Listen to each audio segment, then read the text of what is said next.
Hello everyone, আসসালামু আলাইকুম। আমি ফারজানা মিমি। কেমন আছেন সবাই? আজকে একটা অন্যরকম ভিডিও নিয়ে আসছি। আহ, আমি ভয়েস কভার করে কখনো ভিডিও মেক করতে পারি না, এই জন্য ভিডিও করি না।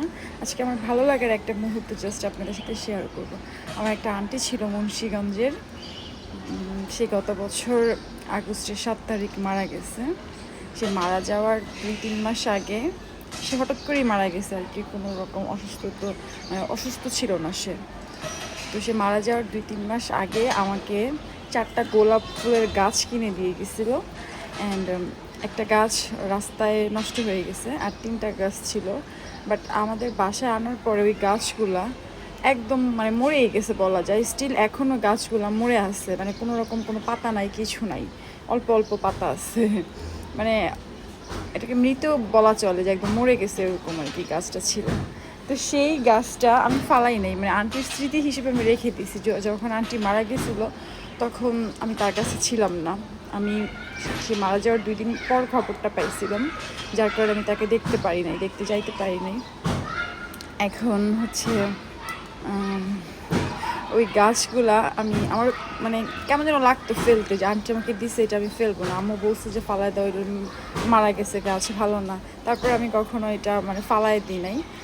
আমি এটা আমার আমার আমার যত রকমের যত্ন পরিচর্যা করা যায়, যত রকম যত্ন বা পরিচর্যা আমি করছি এটা। তো আমি আজকে ঘুম থেকে উঠে দেখতেছি যে এই গাছ ফুল ফুটছে। আমি দেখাইতেছি, এই হচ্ছে আমার গোলাপ গাছ। এই যে গোলাপ গাছ শুকায়, এই যে তার ডাল, কোনো পাতা নেই, একদম শুকায় গেছে। এই যে গাছটা, এই যে এইখানটায় হচ্ছে একটু পাতা আছে। এই দেখেন, এইখানে 2টা গোলাপ ফুটছে। তারপরে এই যে এখানে একটা। এমনিতে মোটামুটি গাছটা খালি, পাতাটা তো ওরকম নেই, মৃতই বলা চলে। হঠাৎ করে আমি দেখতেছি যে এই গাছটায় ফুল ফুটছে।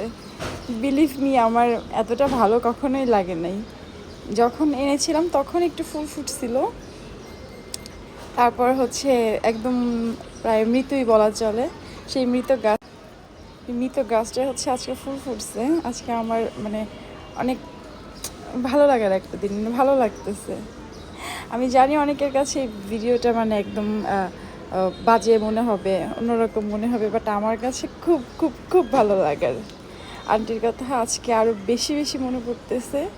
আন্টি, আপনি যেখানেই থাকেন অনেক ভালো থাকেন, এই গোলাপের মতোই সুন্দর থাকেন। আল্লাহ আপনাকে ভালো রাখুক। আসলে আরও অনেক কিছু বলতে ইচ্ছা করতেছে, বাট আমি অনেক অনেক বেশি এক্সাইটেড, তাই বলতে পারতেছি না। যারা আমার ফ্রেন্ড আছেন তারা আমার জন্য, আন্টির জন্য সবাই দোয়া করবেন, ভালো থাকবেন। আল্লাহ হাফেজ।